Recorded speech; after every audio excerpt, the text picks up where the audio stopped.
Hey everybody, and welcome to a special episode of Yard Talk 101, coming to you today in partnership with Coach in honor of Black History Month.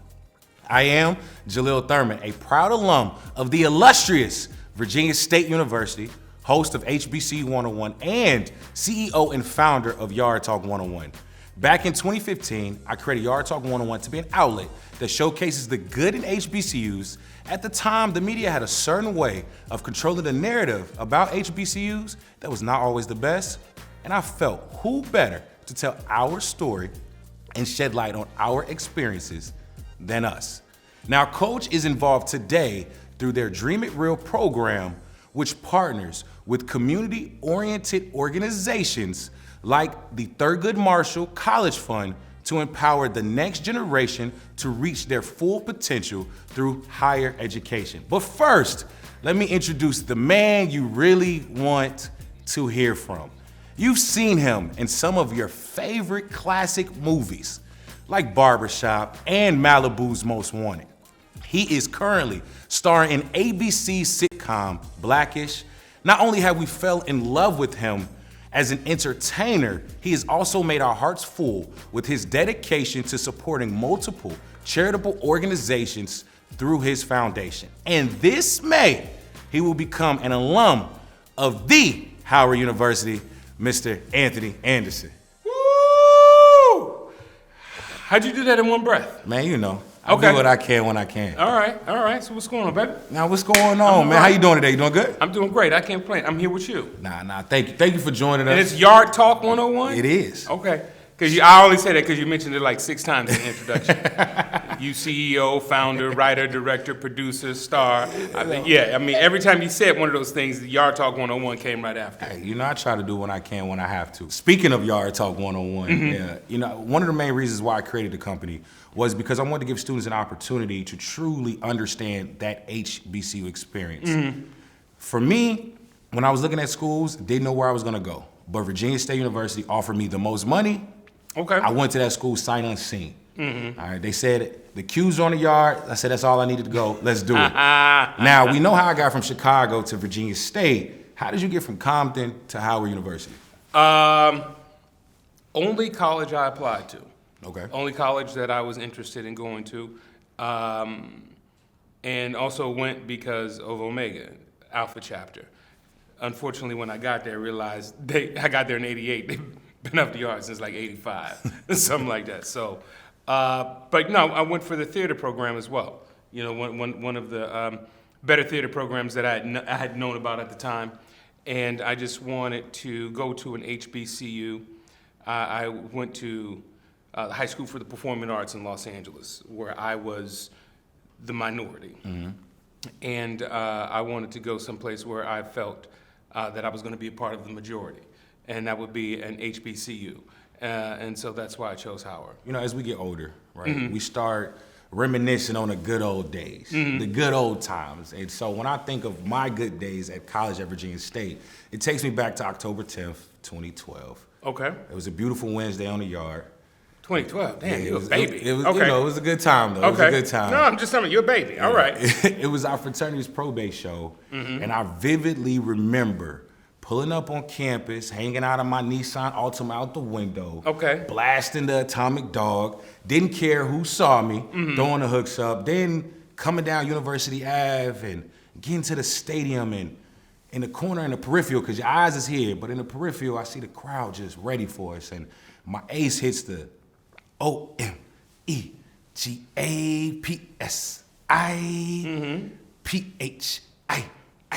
Omega Psi Phi Huh, and the crowd goes crazy. Right. Now, when you reminisce on some of your days at Howard, what are some of those that stick out to you? Oh, wow. There's several, man. Walking the yard with Puff. That's different. Yeah. Being in class with Carl Anthony Payne, Cockroach from Cosby Show, man. You know, and just rubbing elbows with people who had the same dreams and aspirations as I did as an entertainer. You know, we can go back to the Ananda Lewis's, the Marlon Wayans, myself, the Taraji P. Hensons, the Paula J. Parkers, the Wendy Raquel Robinsons, the Wendy Davises, all of us were at Howard at the same time. So just to have that collective energy on the yard at the same time was just electrifying. And we saw greatness in each and every one of us. We knew we were all destined for greatness, but there we were in the trenches together. So those are some of the fondest memories for me. The names you just mentioned, that's an all-star cast of people, any movie, any television show, anything of entertainment. But you mentioned something that I love most about the HBCU culture. One of the things about, I think, the HBCU environment, it's a space where iron sharpens iron, right? Whether you're being competitive in a classroom or in a production space where you're trying to just be better and just encouraging each other to excel, or you're trying to be the best organization on campus, right? At an HBCU, you also get people trying to be fly. It's a fashion show sometimes at an HBCU, right?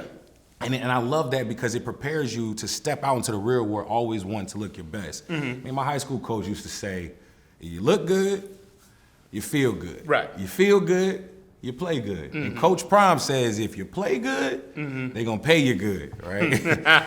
And that's one thing that I could say about fashion when you talk about the impact in the HBCU culture. And even for our conversation today, I really commend Coach for just developing the Coach Closet, which is a source of professional attire that supports HBCU students in their journey to higher education and career readiness. Over the years, they've been able to donate over 11,000 business items to students in clothing, right? And they've partnered with the Thurgood Marshall College Fund on this. Now, you're an ambassador of TMCF. Are programs and initiatives like this why you like to be an ambassador of the program?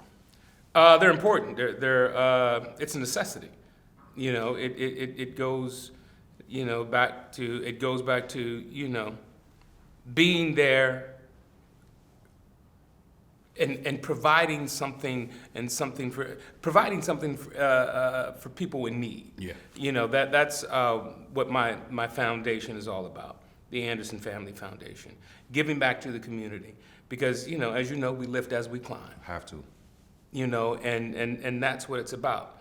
I only stand on the shoulders of those before me, and it's my responsibility to be able to give back and to help the next generation up. And so that's what it's about. That's why I'm an ambassador for Thurgood Marshall College Fund. Because, let's take their saying, the mind is a terrible thing to waste, but it's a wonderful thing to invest in. It's our future. And that's why I'm still in the community. That's why I'm still in these streets, basically giving my testimony about where I come from and what I overcame, and telling my story, sharing my story to let others know that they can achieve their dreams as well. Now, staying on the topic of fashion, I grew up in an era of baggy jeans and oversized jerseys. When you were growing up, what was kind of like the style? Same thing, but I used to get mad because, the skinny cats would always go buy my size jeans, and so by the time I got to the mall to get what I needed, I didn't have nothing to wear because the dude that wore the 32 waist was wearing my 38s. But yeah, and I look back on our fashion, and just as a young freshman or whatever, not having much, I wasn't as fashionable as I wanted to be.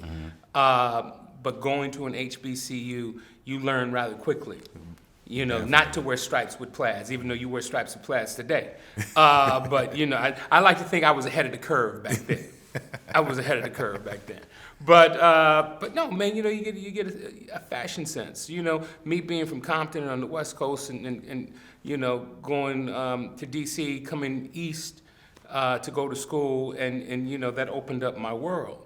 And in the fashion sense, I got to see things differently.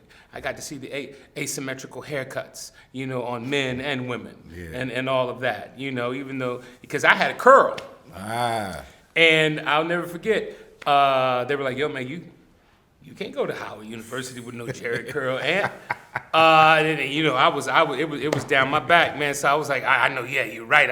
I can't go to the Mecca looking like this. So I cut it off. I cut it off. I gave myself a curly flat top fade. Yeah. But yeah, I got rid of my curl before I came back I went to DC.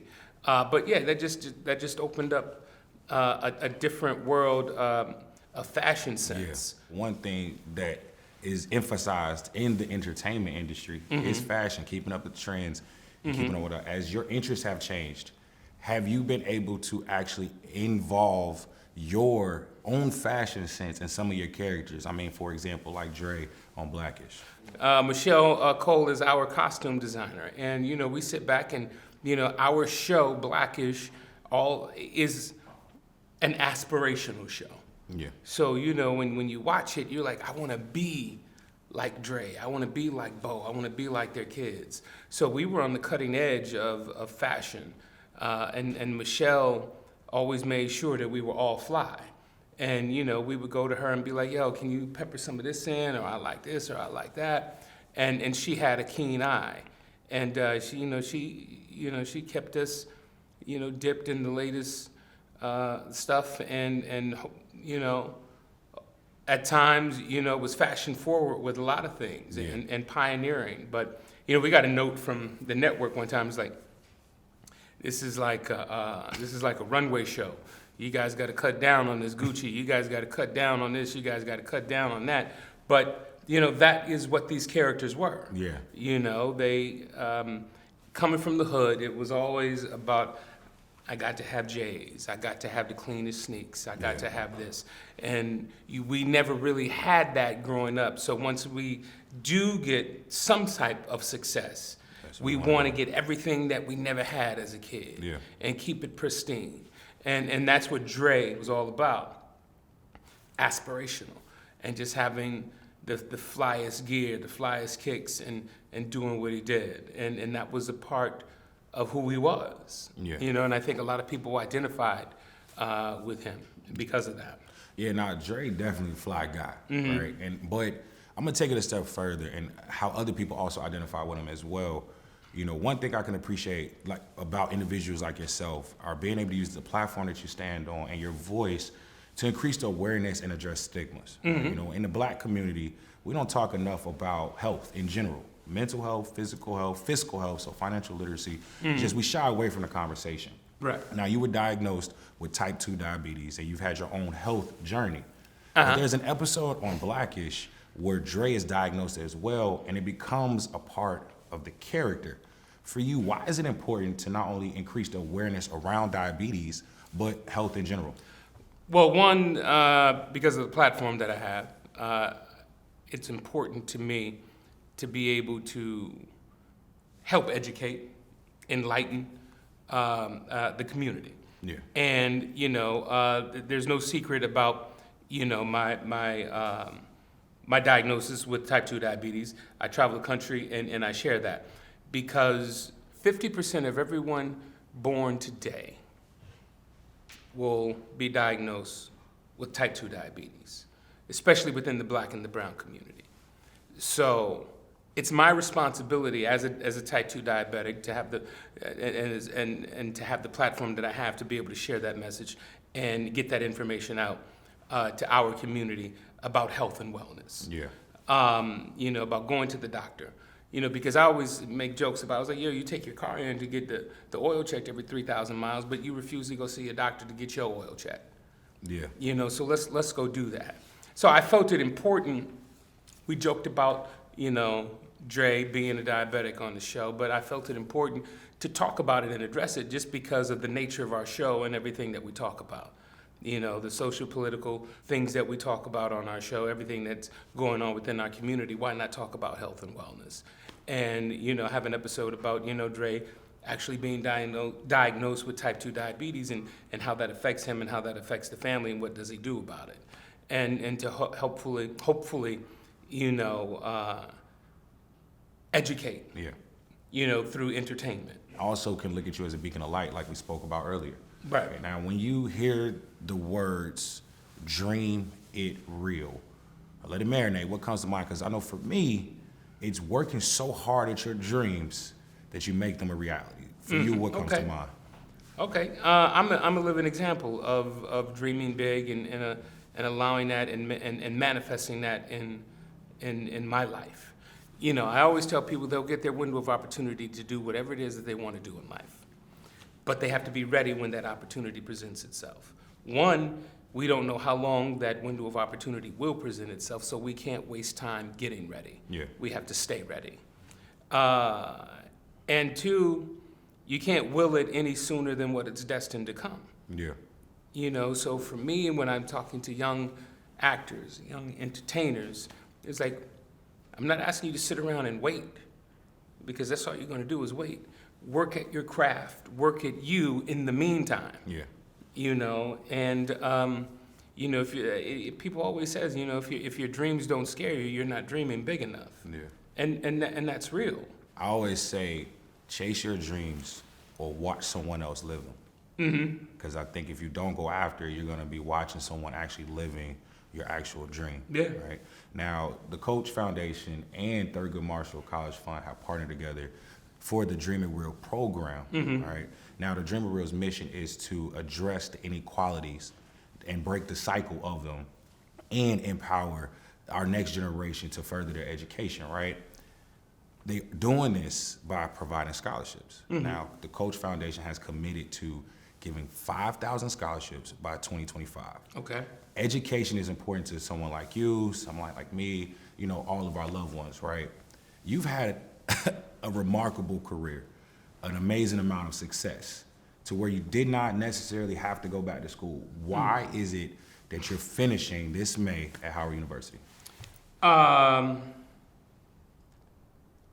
multitude of reasons.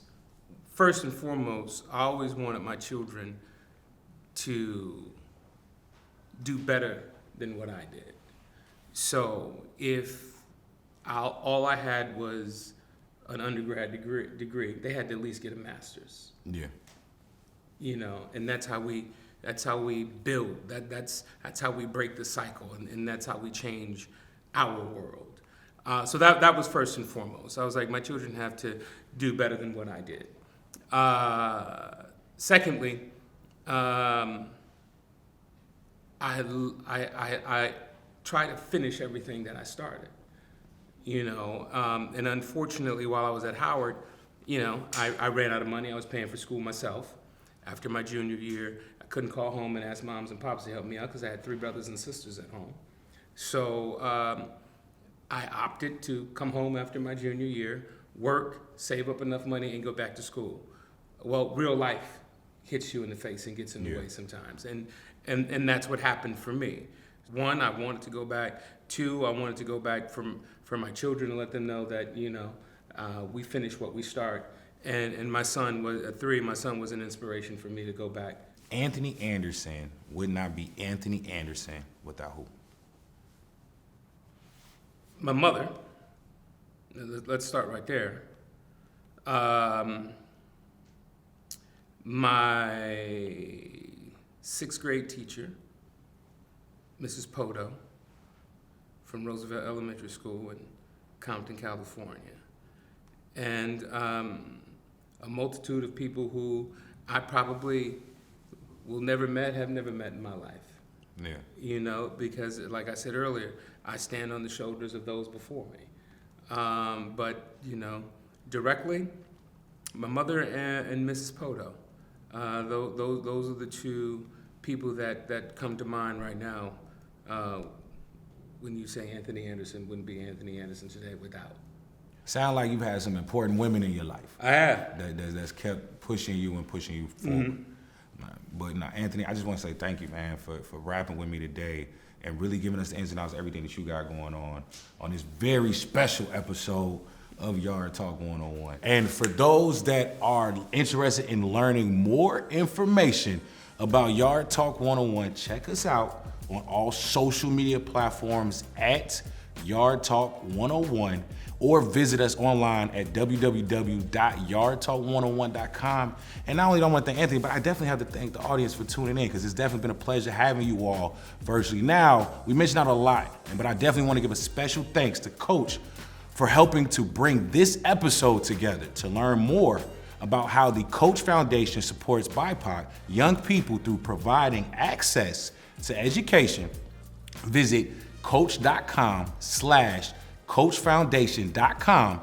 If you're interested in becoming a Dream It Real Scholar, visit tmcf.org and search open scholarships to apply for a chance to receive $5,000 in tuition assistance for the school year 2022 to 2023.